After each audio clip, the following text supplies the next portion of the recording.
Di sebuah desa kecil bernama Cibatu, hidup seorang ibu bernama Rina bersama dua anaknya, Dika dan Lani. Hidup mereka sederhana, jauh dari kata cukup, apalagi mewah. Sejak suaminya, Arman, meninggal karena kecelakaan 2 tahun sebelumnya, Rina menjadi satu-satunya tumpuan keluarga kecil itu.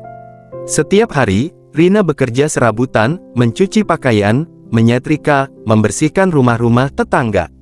Ia bahkan pernah bekerja sebagai pemungut sampah plastik di pasar. Semua ia lakukan demi memastikan Dika dan Lani tetap sekolah, tetap makan, meski hanya dengan sepiring nasi dan sambal garam. Dika menyaksikan semua pengorbanan ibunya dengan mata kanak-kanaknya yang tumbuh terlalu cepat. Ia tahu ibunya sering berpura-pura kenyang, berpura-pura kuat, dan berpura-pura bahagia. Tapi setiap malam, saat Rina memeluknya dan Lani, semua beban itu terasa seperti hilang, walau hanya sebentar. Hingga malam itu datang, malam yang kelak mengubah segalanya. Hujan deras turun tanpa henti. Rumah kecil mereka bocor di mana-mana. Rina baru pulang, basah kuyup, membawa sebungkus nasi kecil, satu-satunya makanan untuk mereka malam itu. Seperti biasa, ia memberi untuk anak-anaknya dan berbohong, ibu sudah makan tadi. Malam itu, Rina tidur sambil memeluk Dika dan Lani. Tapi pagi harinya, ia tak pernah bangun lagi. Ia meninggal dalam tidur, tubuhnya terlalu lemah karena sakit, lapar, dan kelelahan yang tak pernah ia ceritakan. Kematian Rina mengguncang desa kecil itu. Banyak yang menangis, banyak yang merasa bersalah. Tapi tidak ada yang bisa mengembalikan sosok ibu penuh cinta yang mengorbankan segalanya untuk anak-anaknya. Asteris. Setelah pemakaman, Dika menolak tawaran untuk tinggal bersama saudara jauhnya. Ia bersikeras tetap tinggal di rumah kecil mereka, menjaga Lani, seperti janji yang ia buat pada ibunya. Ia mulai bekerja, menjual koran, membantu membersihkan masjid, mengangkat karung di pasar. Sambil bekerja, ia terus bersekolah. Banyak malam di mana ia belajar dengan cahaya lilin karena listrik mereka diputus. Banyak siang ia menahan lapar agar bisa membeli buku bekas. Namun Dika punya satu kekuatan, kenangan akan ibunya.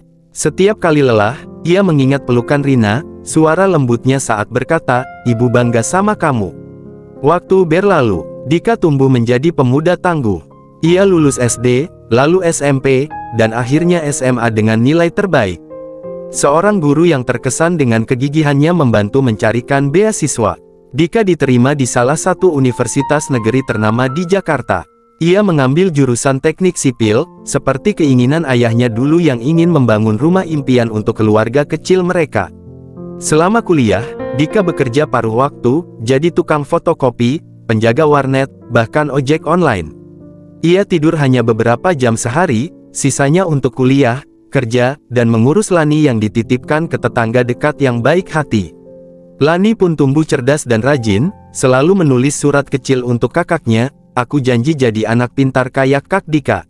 Suatu hari kita beli rumah bagus, ya. 4 tahun berlalu, Dika lulus cum laude. Ia diterima bekerja di perusahaan konstruksi besar, dan tak lama kemudian, membuka perusahaan rancang bangun miliknya sendiri bernama Rina Build & Co. Ia tak lupa pada asal-usulnya. Rumah kecil mereka yang dulu bocor kini direnovasi menjadi rumah layak huni. Ia juga mendirikan beasiswa Rina, khusus untuk anak-anak yatim dan miskin yang ingin sekolah. Satu hari, saat peresmian rumah belajar gratis di desanya, Dika berdiri di depan banyak orang. Ia mengenakan jas hitam sederhana. Di belakangnya terpajang foto ibunya, tersenyum hangat. Dengan suara bergetar, ia berkata, "Saya tidak akan berdiri di sini hari ini tanpa cinta seorang ibu yang memberi kami makan, meski dirinya lapar. Yang memberi kami harapan, meski hidupnya gelap. Sepiring nasi terakhir itu bukan sekadar makanan, itu adalah cinta yang menghidupkan saya sampai hari ini." Tepuk tangan pecah. Banyak yang menangis. Lani yang kini remaja memeluk kakaknya. "Ibu pasti bangga banget sama Kak Dika." Dika menatap langit senja. Di dalam dadanya, ia tahu, meski ibunya telah tiada, cintanya tetap hidup dalam tiap langkah yang ia ambil. Dan dari sepiring nasi terakhir itu, lahirlah kehidupan yang baru.